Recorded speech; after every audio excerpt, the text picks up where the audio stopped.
Joining us now. He's one of my favorite people, and I say this only about, 100 people who come on the show. Just kidding. Jay Sekulow. Jay, how long have we known each other? I'm in the top one. Yeah. How long have we known each other, Jay? How long? 200 years, but you're much younger than that. So. I think we've known each other for decades. I don't know, a long time. Yes, a couple of decades. But let's go through these issues pretty fast. I want to know what number in the top 100. Do I break the top 30? Yeah, you're in the top. You're definitely in the top. I'd say 15, Jay. No doubt. Okay, top 15. That's a good group too. Like if we're in Armageddon, you want to be with that 15 in the foxhole. Like we'll be like the Wolverines in Red Dawn. We'll be surviving to the last moment. Very good. Okay, so let's talk about Mueller and the buildup of Mueller as infallible, walks on water, turns water into wine at the Feast of Cana. All the things we know about Mueller, can't question him. And why do you think that is? Why do you think all the Republicans are giving aid and comfort to the special counsel? Well, look, I'm in a unique situation because I'm one of the lawyers for the president. So you look at the situation, you look at Bob Mueller in a vacuum, and then Bob Mueller in this case, and you wonder, I don't have to wonder. There are issues that there are serious constitutional issues here. The underlying basis upon which this investigation is even going forward, to me, is not only constitutionally suspect. I don't think they have the right to do it. And then take it to the next level. And the conflicts issues, look, and you know this, you're a lawyer, you practiced law a long time. The fact is, there are statutes that govern this. So when you have a situation where your friend's a witness, maybe the key witness, that's an issue. The fact that the people he's appointing to his defense team or his special counsel team, are you shocked at anything in Washington, by the way? Does any of this shock you? No. At this point. So, my view is, as a lawyer, you deal with what you got. Okay, this is what you got. Mm-hmm. So, but where there are conflicts, those conflicts we have an obligation as lawyers where there are conflicts to raise those issues as conflicts. Any lawyer was doing a case like this and felt like there was a conflict of interest or a violation of the special counsel statutes as it relates to conflict of interest. Would do exactly. Well, where do you go as a legal matter, Jay? Sorry to interrupt, but where do you go as a legal matter to raise an objection, and raise a conflict question? This is why I think this whole special prosecutor issue is constitutionally suspect. Where do you go? Well, inside. So the way the rule works is inside the special counsel. If you have a conflict issue, you raise that with. Normally, it would be the attorney general. Here, it would be the deputy attorney general, because the attorney general recused himself. So it's an internal matter inside the Department of Justice, but they have an ethics office. And these kind of issues, the issues that you're properly raising, are the issues that are going to have to be are being addressed in the scope and nature of a case like this, of a matter like this, as they like to call it. They call it matters, right? Yeah. So in this kind of situation, you raise the issues that a lawyer would raise, and this is clearly one of them. How would you not, as a lawyer, raise this issue? You do it through the appropriate channels, of course, but why would you not raise it? Well, there's the political aspect of this, and then there's a legal aspect. And I would say this is a political fight. This is not a legal fight because Mueller cannot indict or recommend for indictment the president of the United States. He would just turn his findings over to Congress, and now it's controlled by Republicans, could be controlled by Democrats in 2018, which leads me to my next question. The president today tweeted out the following: I am being investigated for firing the FBI director by the man who told me to fire the FBI director.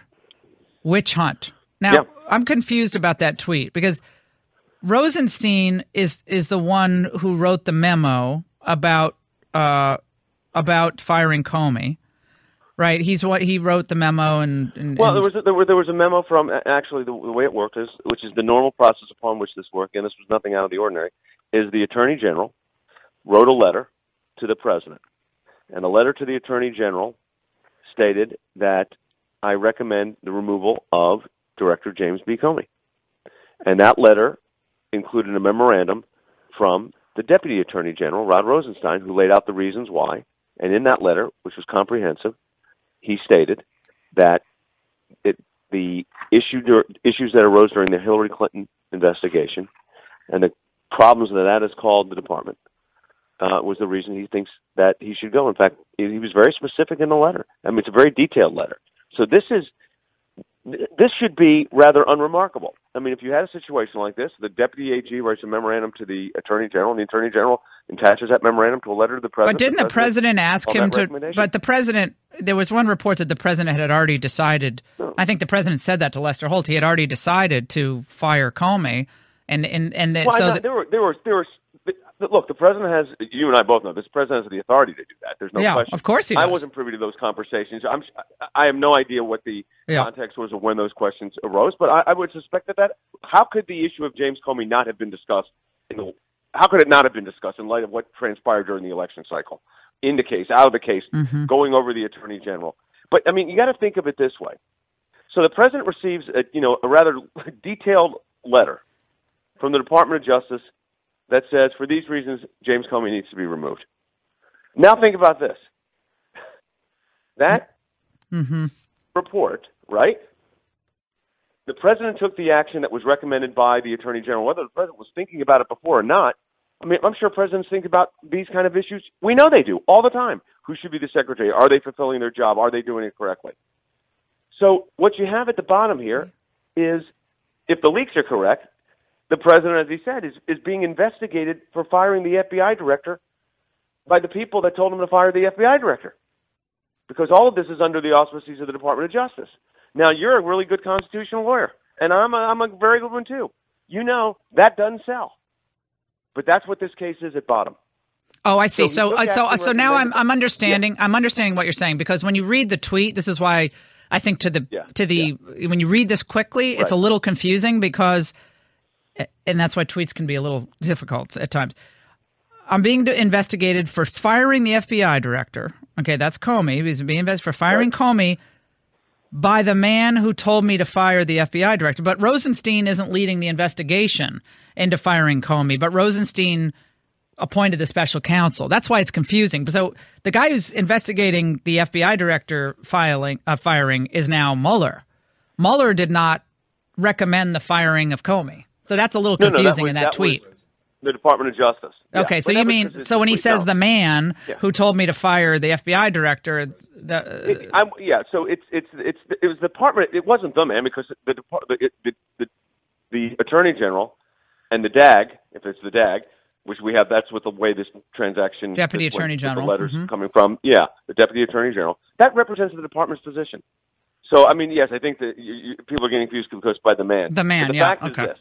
Yeah, but I mean, think about this for a moment. At the very same time, by the way, all of this was going on,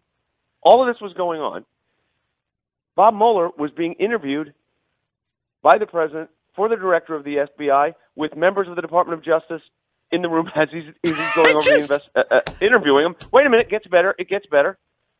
And that becomes the day before he's appointed special counsel. So you tell me what's going on here. Oh, so wait a second. So Mueller had two balls in the air?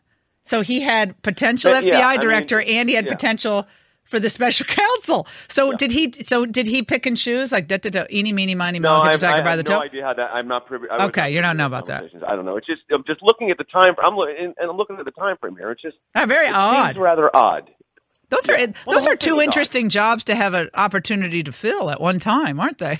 I mean, it's like when you're going to the prom and two people are asking you to the prom. You're like, oh, I kind of like this one. I kind of like this one. Which one? But I don't want him to know that he asked me, and I don't know. Who knew? Was there a Chinese? The department. Just say the department. Right, just the department. So, but we knew there were people inside there, had to be, Jay Sekulow, who knew that Mueller was being considered for both positions. Those people also. Yeah.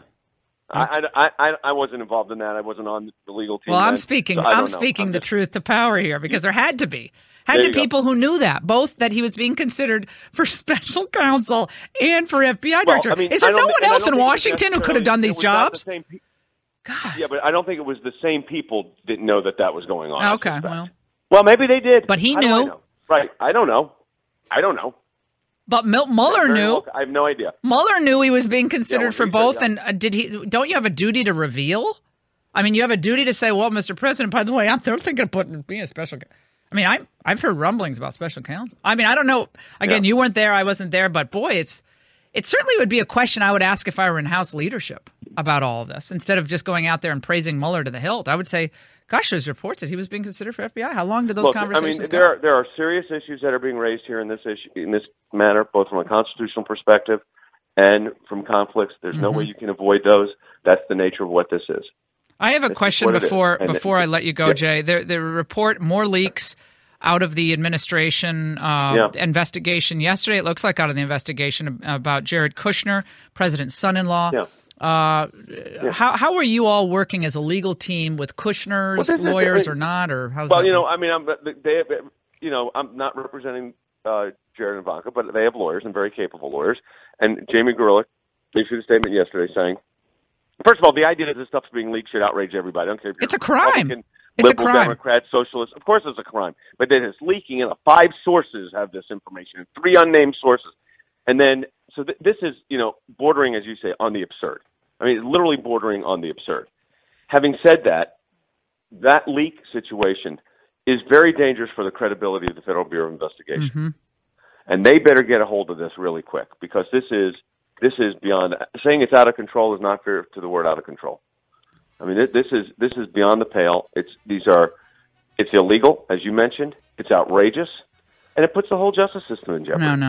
No. It is. People that are doing this should really be held accountable, and that means finding out who they are, impaneling a grand jury, and going after them.